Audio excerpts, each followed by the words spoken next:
Hello everyone, and welcome back to the Fluctus channel. In 1922, Russia, Ukraine, Belarus, Georgia, Armenia, and Azerbaijan formed a treaty known as the Union of Soviet Socialist Republics, USSR.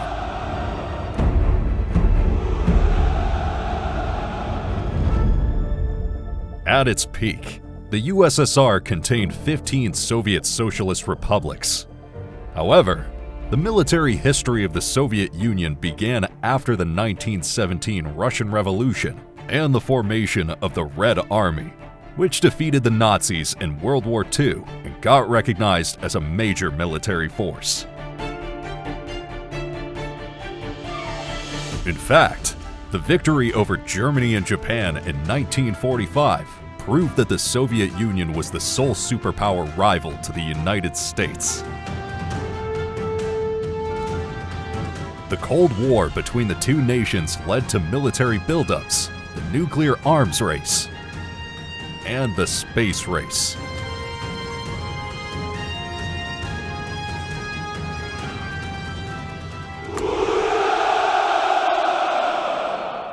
By the early 1980s, the Soviet Union had more troops, tanks, artillery, and nuclear weapons than any other nation on Earth.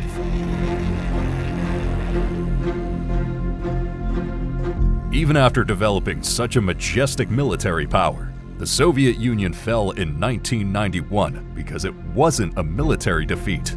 It was purely an economic and political collapse. During the Cold War, nuclear weapons were tested and produced at various testing sites in Soviet states.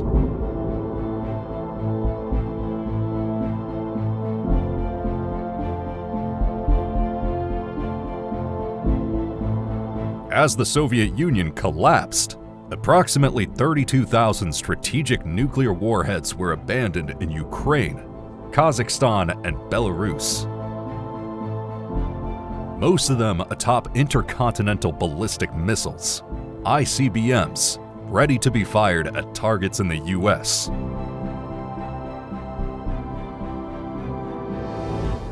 However, today, 14 of the 15 successor states to the Soviet Union are nuclear weapons free. It took almost 20 years of collective international effort to deactivate these nuclear weapons.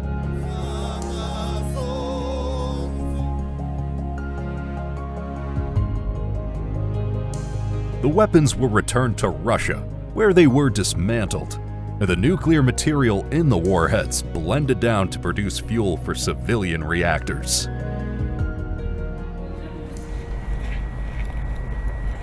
In addition to nuclear warheads, hundreds of thousands of light arms, anti-aircraft weapons, heavy artillery, and rocket launchers were abandoned in Soviet states.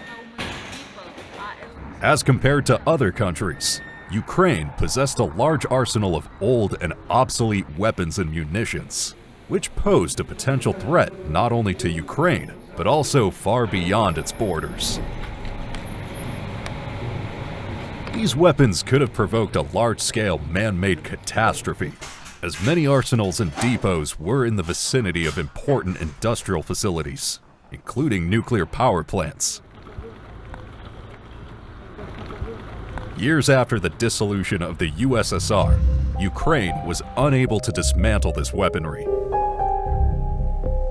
Therefore, NATO launched a NATO Partnership Trust Fund in 2006 in order to help Ukraine destroy these munitions.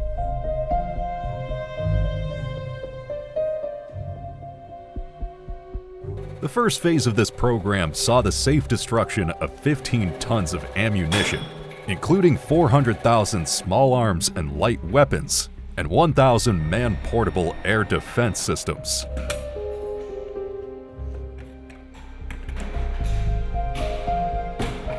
These weapons were destroyed at local Ukrainian facilities in a unique way.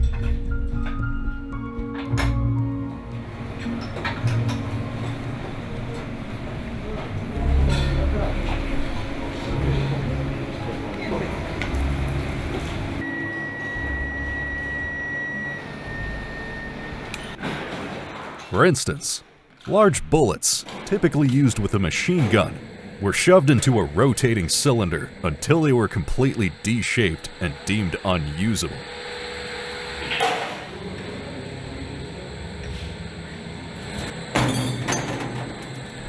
Other ammunition, like mortar shells and missiles, were dismantled by hand, and explosive material was removed.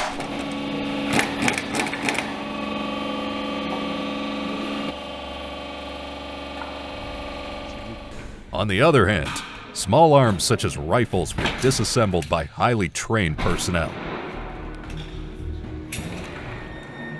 After dismantling the weaponry and ammunition entirely, the remaining parts were put in specially built burning boxes or furnaces, making the weapons absolutely unusable.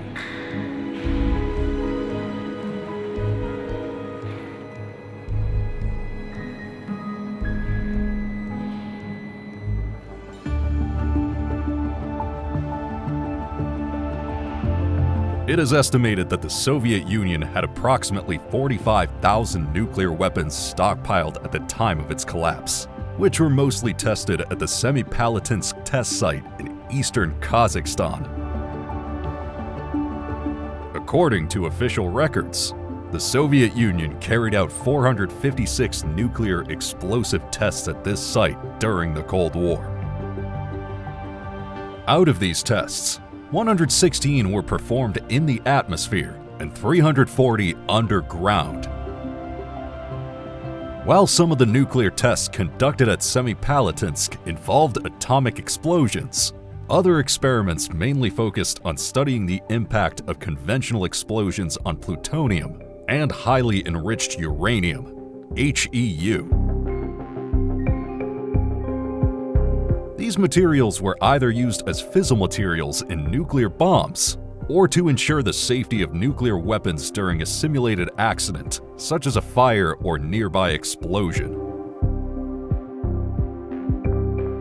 However, the Soviet scientists made a critical mistake while conducting these tests, especially the ones involving plutonium. They did not completely vaporize the material in the nuclear blasts, and it remained in tunnels and containers in forms that could be recovered and recycled into a bomb.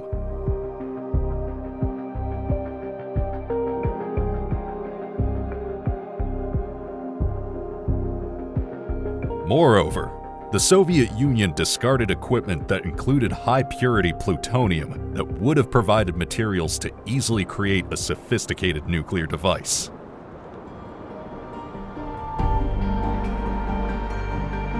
After the collapse of the USSR, the scientists abandoned these tunnels and boreholes filled with enough plutonium that, if fully reclaimed, could construct dozens of bombs for terrorists.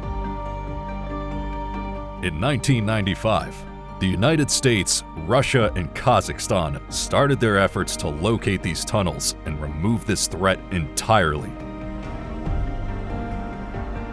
And so what are you left with? All that nuclear material, several kilograms in most cases, in a small room, readily recoverable. You could go in with a shovel and remove it in a hurry and have enough to go out and build a nuclear device. That's the proliferation concern. It was not until October 2012 that dozens of scientists and engineers gathered at the foot of a rocky hillside, at a spot known as Degelen Mountain, for a small ceremony marking the completion of a 17-year, $150 million operation to secure the plutonium in the tunnels of Degelen Mountain and surrounding boreholes by filling them with special concrete. This greatly reduced one of the largest nuclear security threats since the collapse of the Soviet Union.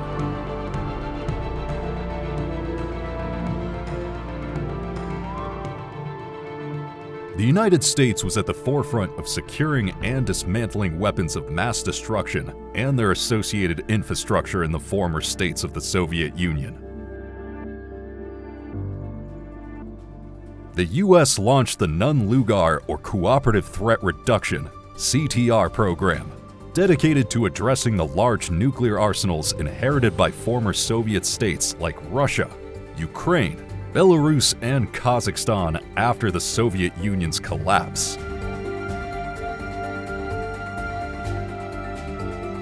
The primary mission of the CTR program was to consolidate and secure weapons of mass destruction in a limited number of secure sites, inventory and account for these weapons, provide safe handling and safe disposition of these weapons, and offer assistance in finding gainful employment for thousands of former Soviet scientists. Due to the success of this program, Congress acted in 2004 and extended CTR activities beyond the territory of the former Soviet Union on an exceptional basis. Later, in 2009, the CTR activities were expanded around the world. Even today, the CTR program provides funding and expertise to more than 30 countries to secure, eliminate, protect, and interdict weapons of mass destruction at the source.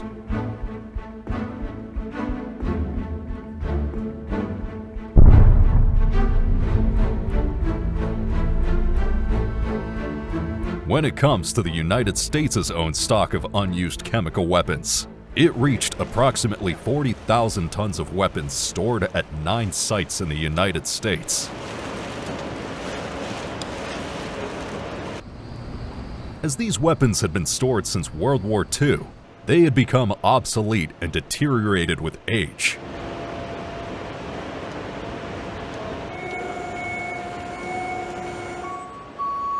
Therefore, in 1986, the United States started destroying its stockpile under the Chemical Demilitarization Program, CDP.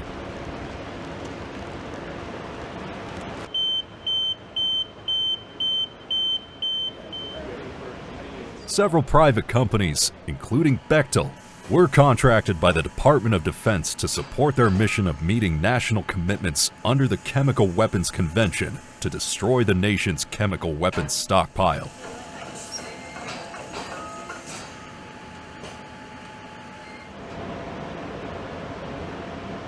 The chemical weapons were destroyed at various plants and sites around the United States.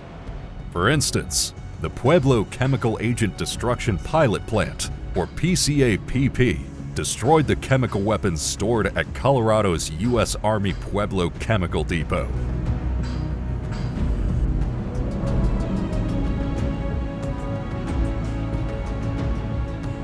The projectiles, mortar rounds, and various other weapons containing mustard agents were processed inside the static detonation chamber, which uses thermal destruction methods to destroy chemical munitions.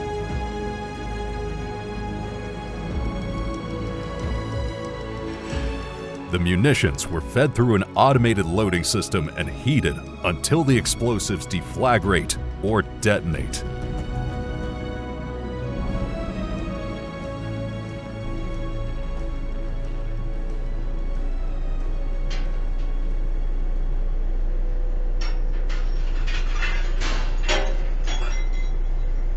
As these weapons are highly dangerous, highly trained personnel wearing hazmat suits handled these munitions with utmost care and made sure they were completely disintegrated.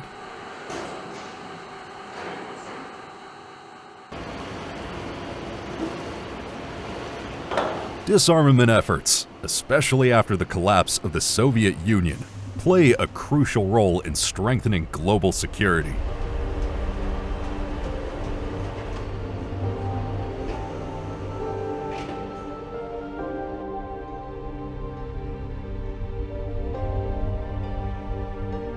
By reducing the threat of dangerous weapons and ensuring their safe disposal, these efforts help foster stability, cooperation, and a safer, more peaceful world for future generations.